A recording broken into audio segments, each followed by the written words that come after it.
During Art in Silico, Michigan Technological University's Institute of Computing and Cyber Systems brings all of the university's fields of study together to discuss the intersection between technology and art. While attending yesterday's gallery opening, Keynote Bureau reporter Thomas Fournier spoke with keynote speaker Sarah Bell about her recent address on singing machines. Technology's influence on everyday life has grown rapidly in recent years, in part due to advances in artificial intelligence. At the same time, Michigan Technological University has placed itself as a frontrunner in computing and cyber system education. Through Art in Silico, Michigan Tech's ICC highlights the connections between technology and humanities and opens conversations about using advancements such as AI ethically.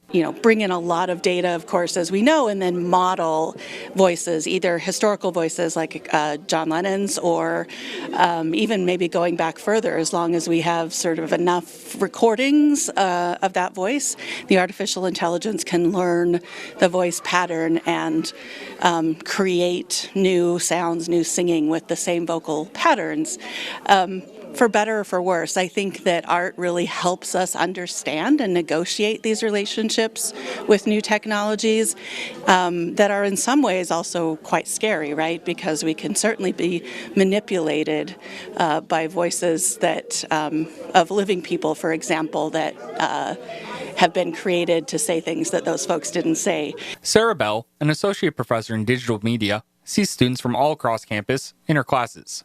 She says it's great to see how STEM and humanities students have crossed paths. But I find that those kinds of questions are a really good way to bring, say, our computer science students and our engineering students and our humanities students together to discuss these ideas, because they have different perspectives that they can share and really get involved in a conversation about what it means to them as the next professional generation to deal with these issues that are emerging right now. So Bell was one of Art in Silico's keynote speakers in 2025. In her program at the Great Lakes Research Center on Wednesday, she discussed the history of singing machines, a topic she recently dove into in her book Vox Ex Machina, A Cultural History of Talking Machines.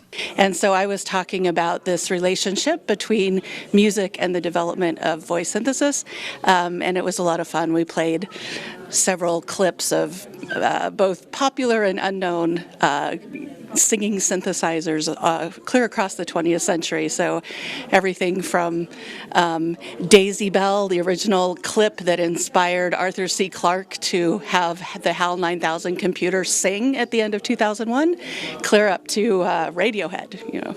With My UP News in Hancock, this is Thomas Fournier.